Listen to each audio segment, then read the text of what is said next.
video I have wanted to share with you for ages, but for whatever reason it's just not happened. Skin reactions. It is something I've experienced numerous times, and I'm guessing you might have done as well. We're all kind of trying different things on our skin, and a skin reaction is something that it can happen.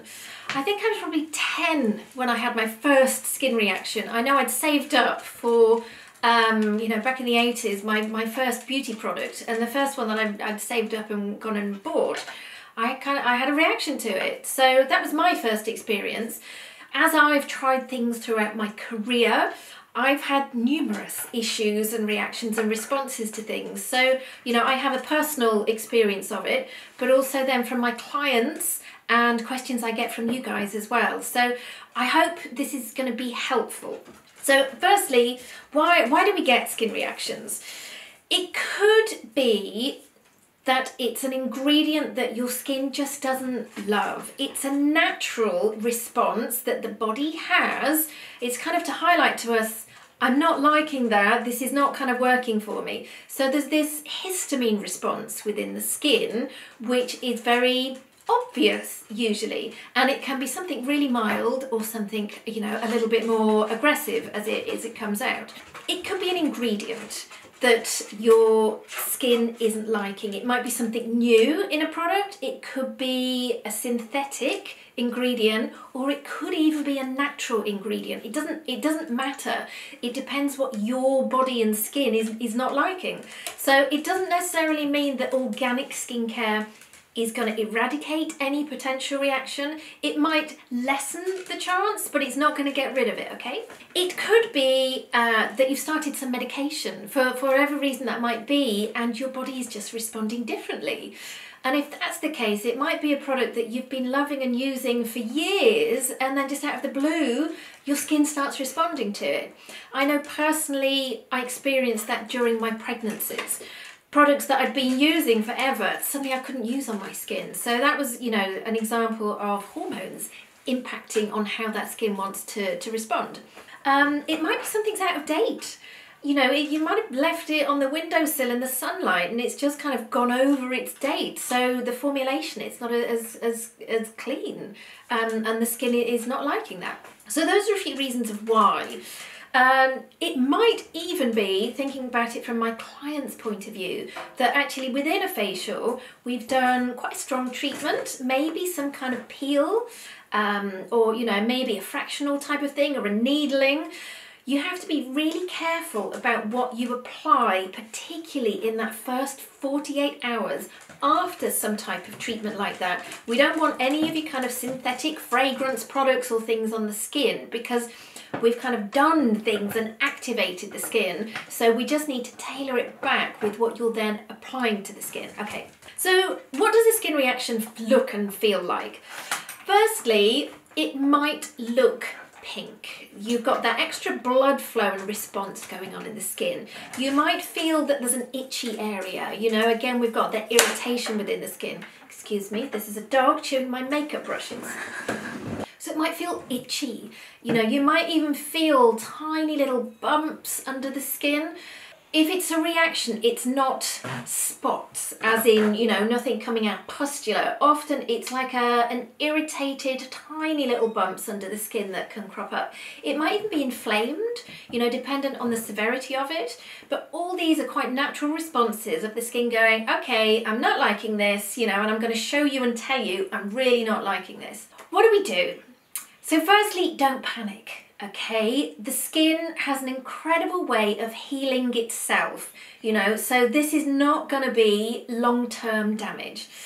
It might be that actually just by simply removing everything from your face and doing a cool compress, that's enough to do to calm it down.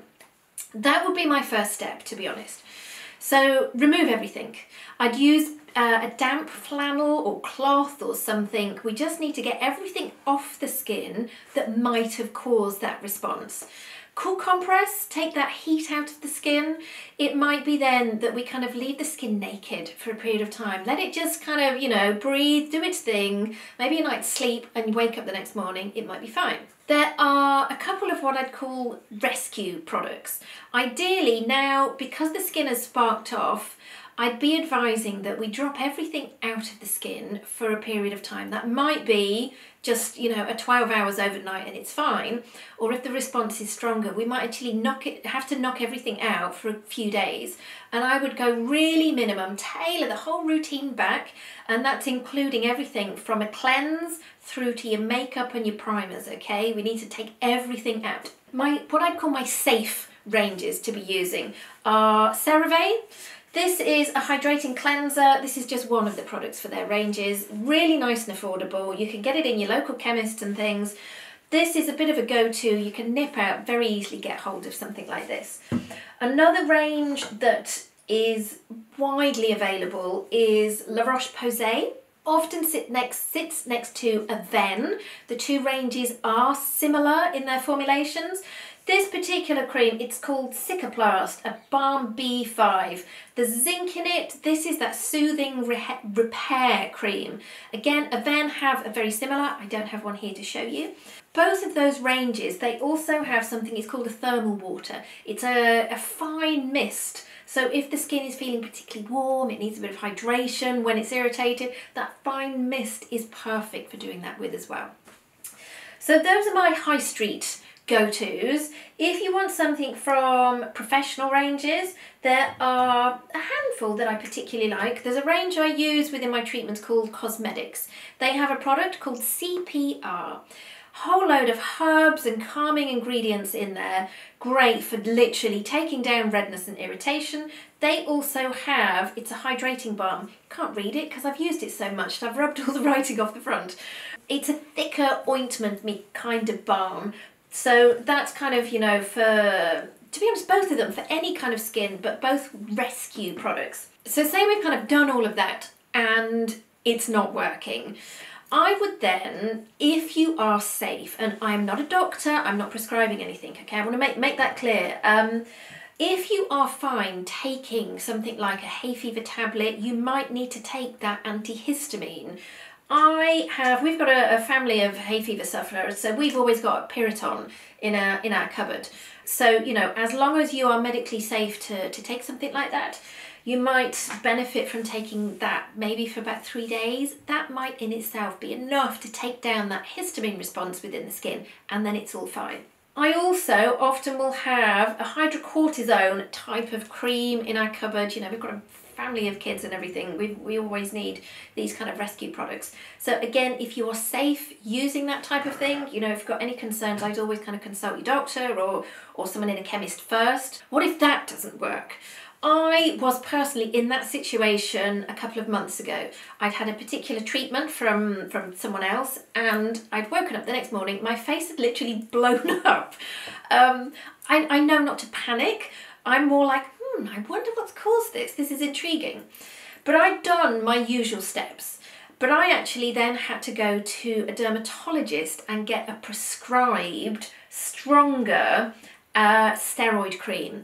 And I ended up taking that for, I think it was about 3 days. And that was what then knocked it on the head and took that heat out. But that is prescribed. You know, that's maybe from your GP or a dermatologist or something like that.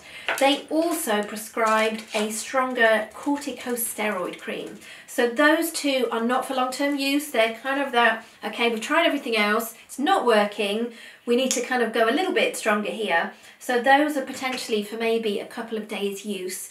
And for me personally, I found that enough to drop it all out, and my skin, probably from reaction, I need to write a blog actually, because, you know, I've had a number over the years for many different reasons, and I need to kind of share some of the pictures of the reactions that I've had.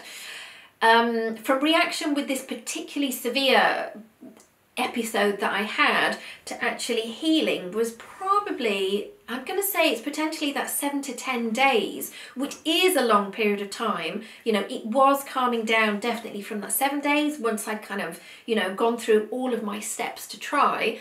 And then, you know, the steroids started doing their thing. So those are all different options for dealing with the skin reaction. It does depend on the severity of it. You know, I think there's those baby steps that you can kind of take in the first place. Yeah, so I hope you found that helpful. You know, please do ask me any questions below.